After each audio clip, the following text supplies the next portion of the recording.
Do you foresee a day, I'm going to ask you for a prediction. Do you foresee a day where Google market share is kind of decimated? I mean, it can still be like 50%, but what are they? They're like 90 plus percent currently. So Yeah, like more than 90. Yeah. if they drop to 50%, it would be like pretty dramatic. And all it would take is like Apple to have their own search engine, for example. Right. So what do you think? I think it's going to depend a lot on what they choose to do in the probably fairly near future because people are noticing it. So I definitely think it's within the realm of possibility. If search results stay as they are, I mean, here's the tricky part. People, like you said, just lay people that aren't looking at this all the time, they're used to seeing good search results on Google, right? So, the immediate assumption when you search something on Google and don't find a good result is, shoot, there's not a good answer on the internet for this question. And I think that's a big problem.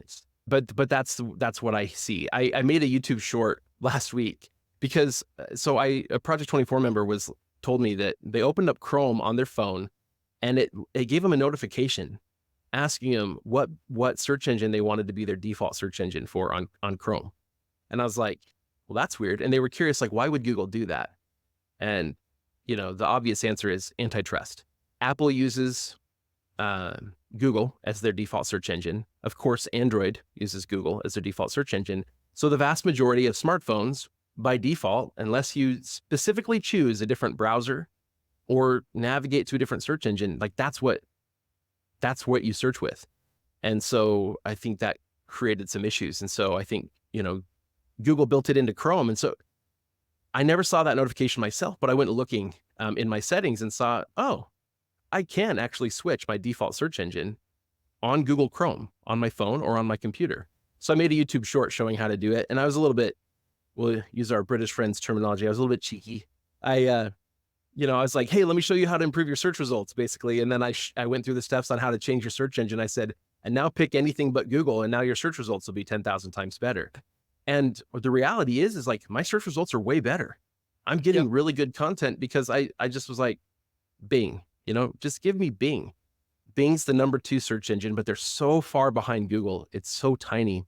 And so it's like, I'm almost trying to spread the word because it's like, it's not that I have a vendetta, or it's not that it's like, no, like there's good information on the internet, but so many people will just assume, I think, for a while until the word starts to spread that no, this isn't there's not information on the internet thing. This is a Google thing. The other possibility I see is that people feel like, well, the internet doesn't have good information, but AI knows the answer to everything. And so they're just going to go straight to an AI chatbot and ask their questions there. We see some of that happening now, but I could see Google losing market share to AI, maybe even faster than they lose it to other search engines. This is an excerpt from a full interview with Ricky Kessler of Income School. So if you want to check out the full interview, be sure to follow the link in the description, and you can check out Project 24 as well.